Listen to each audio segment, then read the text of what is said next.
Estamos de volta com o programa Conversa Franca, que hoje, dia 7 de junho, está ao vivo. E você, telespectador, que quiser participar e tiver algum questionamento aí sobre a questão das rodovias da região, basta ligar aqui para a TV Campos de Minas no 3372-3720 ou nos enviar uma mensagem de texto ou WhatsApp para o 99972 1640. Obrigada, produção, eu esqueci o número do telefone. E para falar sobre o assunto, convidamos o comandante do 3º Pelotão de Meio Ambiente e Trânsito aqui da região, o Subtenente Edson. Subtenente Edson, nesse último bloco vamos falar um pouco sobre a questão dos projetos da Polícia Militar, né, de Meio Ambiente e Trânsito para os próximos meses aí. Vocês fazem campanhas rotineiras, como a gente abordou, tanto no primeiro como no segundo bloco, sobre a questão de conscientização das pessoas nas rodovias. Essas iniciativas já têm surtido algum resultado? Algumas sim. Já fizemos operações educativas, vamos pôr, ao invés de fazer autuação, a gente leva o motorista para assistir algum slide de campanha educativa no trânsito, tentando conscientizá-lo, que ele também é a peça mais fundamental quanto à segurança nas rodovias. Já fizemos abordagens orientativas e posicionamos paramos a pessoa no posto e colocamos um radar um pouco à frente, orientando a pessoa a manter velocidade. E muitas vezes o próprio radar flagrou, as mesmas pessoas que nós orientamos quanto a excesso de velocidade, pouco à frente elas foram flagradas cometendo excesso de velocidade. Então esse tipo de atuação é uma conscientização que pune também. Pune também. Né? A gente procura orientar, mas também procura verificar se aquilo que nós transmitimos ao motorista, ele realmente assimilou e vai botar em prática. E algumas vezes não coloca, né? Simplesmente ignora o que a gente fala e, infelizmente, pouco à frente ele é autuado. Ok. Você falou dessa questão de conscientizar e à frente pegar. E quanto ao contrário, de perceber que as pessoas que surtiu realmente resultado, ou em redução de acidentes, ou alguma coisa nesse sentido, vocês já observam nessas campanhas de conscientização? Algumas pessoas assimilam o que a gente fala, igual eu disse anteriormente, algumas assimilam, mas a maioria, infelizmente, ignora o que a gente fala. E continuam cometendo infrações de trânsito, que são flagradas e, infelizmente, são autuadas de acordo com a infração que foi cometida. Comandante, no segundo bloco a gente falou da questão de uma pessoa estar dirigindo um carro sem carteira de habilitação. Certo. E os pontos irem para o proprietário do veículo. Certo. Uma telespectadora, ela é Magda, do Matozinhos, ela pergunta o seguinte, ela falou que ela tem um veículo, mas não tem carteira de habilitação. E uma segunda pessoa dirigiu o carro e foi multado. Para quem que vai essa pontuação? No caso dela não ser habilitada, a pontuação se torna neutra. Porém, é lavrada uma outra existe uma multa por não identificação de quem estava conduzindo o veículo. Geralmente, se a pessoa tem um prazo, passou esse prazo, ela não faz a identificação de quem estava conduzindo seu veículo, é feita uma outra autuação por falta desta informação. Mas dentro do Departamento de Trânsito, eu acho que a Polícia Civil, né, que atua nessa questão, vamos supor, igual, por exemplo, porque a multa é automática, quando não se para o veículo, a multa vai automaticamente para o proprietário do veículo, né? A partir do momento que esse proprietário não tem a carteira, então como você disse, fica neutra, não vai para lugar nenhum. Infelizmente não tem como fazer a pontuação no prontuário de alguém. Tá. Outra questão que eu queria ver com o senhor é o seguinte, o bafômetro é uma ferramenta que tem auxiliado vocês aí na redução de acidentes nas rodovias? Hoje toda a guarnição do 3º Pelotão do Meio Ambiente, ela vai para a rodovia com o etilômetro dentro do seu veículo. E é feita abordagens aleatórias. Hoje nós trabalhamos algumas operações específicas com o uso do etilômetro, mas geralmente toda a guarnição ela faz teste de etilômetro durante o turno de serviço dela. E realmente tem dado a gente observa que o pessoal tem ficado mais atento e evitado fazer uso de bebida alcoólica e assumir direção. Existem alguns dias da semana que isso é mais intenso. Vamos observando, infelizmente observamos no mês de maio, 3 acidentes que ocorreram na região de Nazaré, na BR-265, envolveu ou o motorista era inabilitado ou estava sob efeito de bebida alcoólica. Em cima desse levantamento, passamos a intensificar mais ainda a fiscalização naquela região ali. E tem a questão também que agora está chegando aí o período de festas agropecuárias aqui da região, infelizmente, né? Favorece o uso, né? E acaba que isso aumenta bastante também, né? A dica é, tipo assim, tirar no palitinho, uma pessoa não bebe, o restante da turma bebe. Ou vai de táxi, aluga um Havan e vai todo mundo junto num Havan, Porque pelo menos aproveita o evento e não traz transtornos quanto ao trânsito, né? Porque você põe em risco não só a sua vida, como a das outras pessoas também. Infelizmente, sim. A questão do radar, o senhor já especificou a questão do radar móvel. Certo.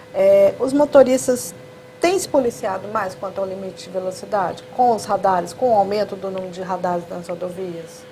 Quanto aos radares fixos, diminui a velocidade próxima onde existe radar fixo. Porém, depois, muitos continuam acelerando. Aí, aleatório, a gente hoje trabalha também com radar portátil ou com radar estático, em alguns outros pontos, justamente para verificar essa situação. Geralmente, tem um radar fixo, ali diminui a velocidade, passa certinho. Passou o radar, a pessoa acelera e volta a imprimir uma velocidade excessiva na rodovia. Certo. Comandante, tem alguns pontos que, assim, eu não sei se são placas mais antigas porque tem alguns pontos que a gente vê que a velocidade é uma velocidade muito abaixo, assim. Quando eu falo alguns pontos, eu falo, por exemplo, igual foi uma vez foi uma vez que eu estava indo a Juiz de Fora, eu parei em o banco da Câmara, não tinha o radar até então, e 30 km por hora. É 30 por hora. E isso, eu fiquei assim, assustada pelo fato do perigo de que quem não conhecia ali, você praticamente tem que frear com muita força. Tudo bem que você está próximo a um local, você reduz a velocidade, porque você tem um local que é a cidade. Mas 30 km por hora numa rodovia, você não acha que é meio perigoso? Foi feito algum estudo técnico ali e o engenheiro que fez esse estudo achou a velocidade segura para aquele local 30 km por hora. Ele tem razão, o estudo técnico deve ter elaborado ali que viabilizou programar para aquele ponto de 30 km por hora. Todo esse levantamento existe um estudo? Existe. Todo radar fixo é acompanhado de um estudo técnico que viabiliza a instalação do equipamento naquele local. Tem algumas tecnologias hoje que eu sei que seria bem mais complicado de se ter esse radar contínuo, né? Que as pessoas mantivessem a velocidade continuamente. Existe essa possibilidade, assim, de acompanhar? É mais complicado também, né, comandante? Hoje nós fazemos o quê? Como eu te disse anteriormente, a gente tem o radar móvel, tem o radar portátil e o radar estático. E executamos operações ao longo da rodovia, posicionando esses radares em outros pontos, além dos fixos, justamente para verificar se o cidadão está observando o limite de velocidade da rodovia ali, aquele local. Certo. O pessoal da produção está me informando aqui, comandante, que a Magda, aquela que fez a pergunta, que ela tem o veículo, ela falou assim, deve ter acontecido isso com ela, eu acho. Ela falou, o que acontece em caso de acidentes graves, como atropelamento e direção alcoolizado? O que acontece com o proprietário do veículo? Ele é o proprietário do veículo, a infração vai para ele. Ele terá que identificar quem era o motorista e aí auxiliar a autoridade competente. Então, até o momento, enquanto ele não identifica quem é o motorista, a responsabilidade é dele. Toda dele, independente se tem habilitação ou não. É toda do proprietário do veículo. Magda, então você vai ter que informar a polícia, né, quem estava dirigindo infelizmente, o veículo. Senão ela vai sofrer as sanções previstas na norma de trânsito. Ok. Comandante, dentro de todos esses processos, né, de conscientização, de trabalho que vocês fazem, vocês também têm uma questão da semana, né, que vocês realizam em setembro, Isso. que também é um trabalho de conscientização nas rodovias. Qual desses pontos você acha que surte mais efeito? Porque vocês também têm um trabalho nas escolas, de tentar trabalhar, né, com as crianças, né, já conscientizar desde pequena essas crianças. Você acredita que conscientizando esses futuros motoristas que essa visão de que a pressa e a rapidez é mais importante do que a segurança da direção? A educação do trânsito é um fator primordial, vamos dizer, né? Tanto que a ONU, nessa década de segurança, um dos pilares é o usuário responsável e consciente que vai ser trabalhado como? Em curto, médio e longo prazo. Curto prazo é através de uma fiscalização mais rigorosa, coibindo pequenas infrações e as infrações causadoras de acidentes, que a ONU fala que a embriaguez, o não uso de segurança, o capacete usado de maneira irregular, o não uso da cadeirinha, são as principais, e o excesso de velocidade são as principais infrações de trânsito que causam os acidentes nas rodovias.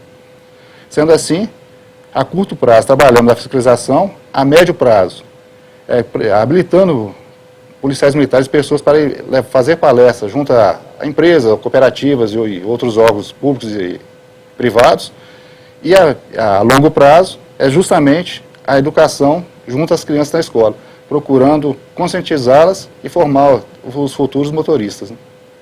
No caso, essa conscientização nas escolas vocês fazem periodicamente ou é nesse período de setembro? Quando que vocês realizam? Geralmente, tendo solicitação, a gente encaminha o militar para fazer a palestra nas escolas. E tem uma procura bastante acentuada na região aqui de São João del Rei. A solicitação é por parte da escola, então? A escola faz solicitação e nós temos a nossa equipe, no caso o Cabulário aqui, o responsável pelas palestras, ele vai até a escola e ministra a palestra de acordo com o assunto que for solicitado por essa entidade educacional. Entendi.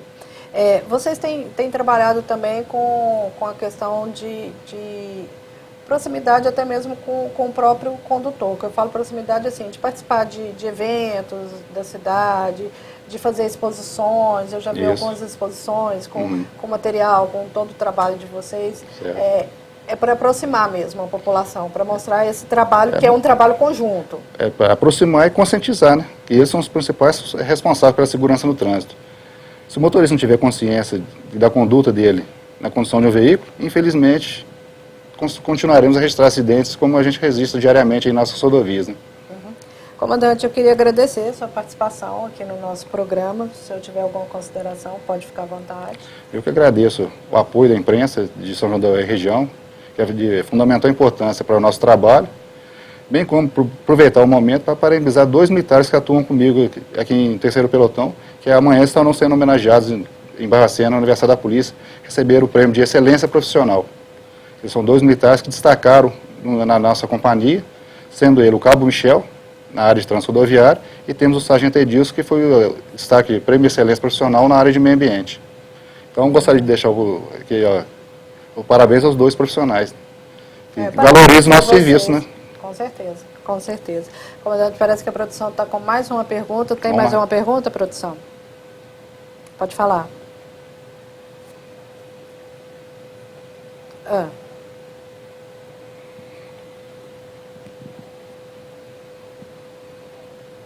Tá. A pessoa não quis se identificar e perguntou se tem como ele fazer uma denúncia de uma pessoa que dirige alcoolizada e fica bebendo próxima à residência dele.